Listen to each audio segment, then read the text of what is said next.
کر آپس میں لڑ رہے ہیں ایک میدان میں۔ ایک جنگلی بدوؤں کا قافلہ، جنگل کے لوگ اپنے قبیلے کو لے کر، ایک جنگلی قبیلہ اپنے سردار کے ساتھ نقل مکانی کر رہا ہے ایک جگہ سے دوسری جگہ۔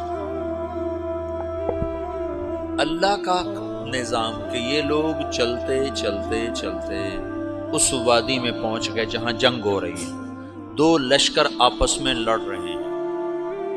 جب یہ وہاں پہنچتے ہیں تو ایک لشکر کے قدم اکھڑ رہے ہیں اور دوسرا غالب آ رہا ہے۔ ان کو نہیں پتا شکست کھانے والے کون ہیں اور فتح پانے والے کون ہیں، ان کو نہیں پتا۔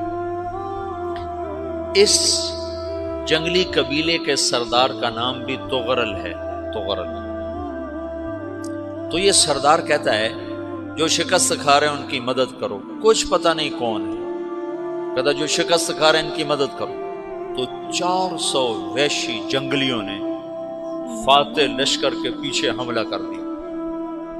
تو ایک کافی ہوتا تو 400 دوڑ دوڑ جب تلواریں پڑیں تو چند لمحوں میں نقشہ بدل گیا، بھاگنے والے جم گئے اور جمنے والے بھاگ پڑے۔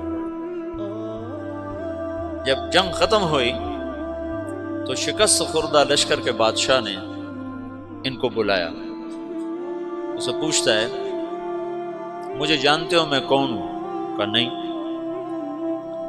کہا تو تم نے میری مدد کیوں کی؟ کہا انسانی ہمدردی کی وجہ سے، تمہیں شکست ہو رہی تھی اس لیے تمہاری مدد کی۔ اور اس نے اپنا تعارف کرایا، میں ہوں سلیمان سلجوقی، ترکی کا بادشاہ۔ مسلمانوں کا لشکر تھا اور تاتاریوں سے شکست کھا رہا تھا، تاتاری فتح پا رہے تھے، مسلمان شکست کھا رہے تھے۔ تو وہ اللہ کی غیبی مدد بن کر آئے۔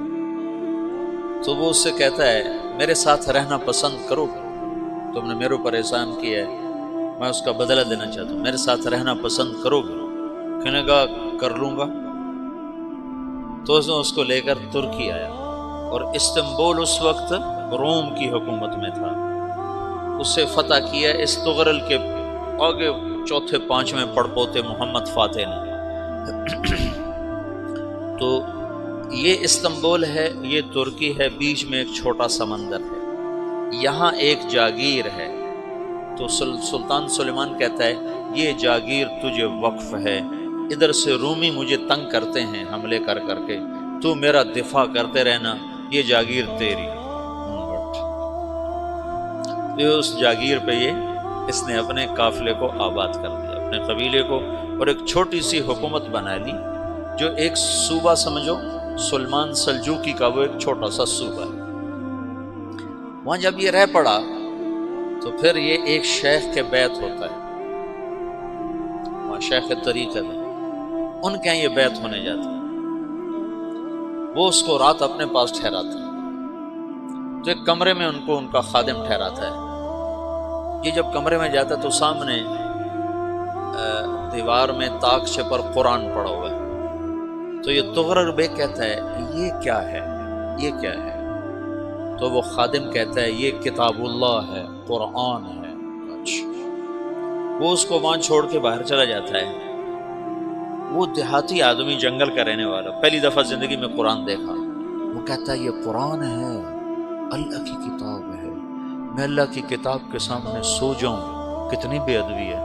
تو اس نے ایسے قرآن اٹھایا اور سر پہ رکھا اور کھڑا ہو گیا، ساری رات قرآن سر پہ رکھ کے کھڑا رہا۔ رات کے پچھلے پہر اس کو خواب آیا، کھڑے کھڑے اس نے دیکھا کہ اس کی پشت سے ایک چاند نکلا اور شیخ کی بیٹی کے سینے میں جا کے اتر گیا۔ پھر اس لڑکی کے سینے سے ایک درخت نکلا جو پھیلتے پھیلتے پھیلتے 3 بر اعظم پہ چھا گیا، افریقہ پر، یورپ پر، ایشیا پر۔ پھر اس کی آنکھ کھل گئی، وہ کھڑا ہوا ہے۔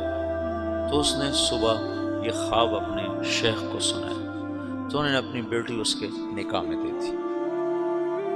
اس بیٹی سے ایک بچہ پیدا ہوا، تغرل بیگ نے اس کا نام رکھا عثمان۔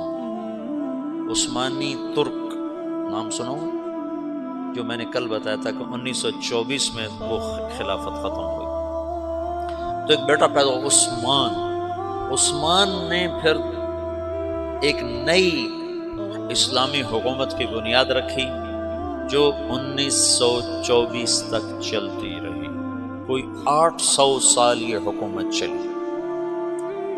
تو حکومت کا شیرازہ بکھرا لیکن پھر جڑ جاتا تھا، اور وہ قرن اول والا جوڑ کبھی نہ پیدا ہوا، ٹکڑے بن گئے۔ ان ٹکڑوں میں اللہ لوگ پیدا کرتا رہا۔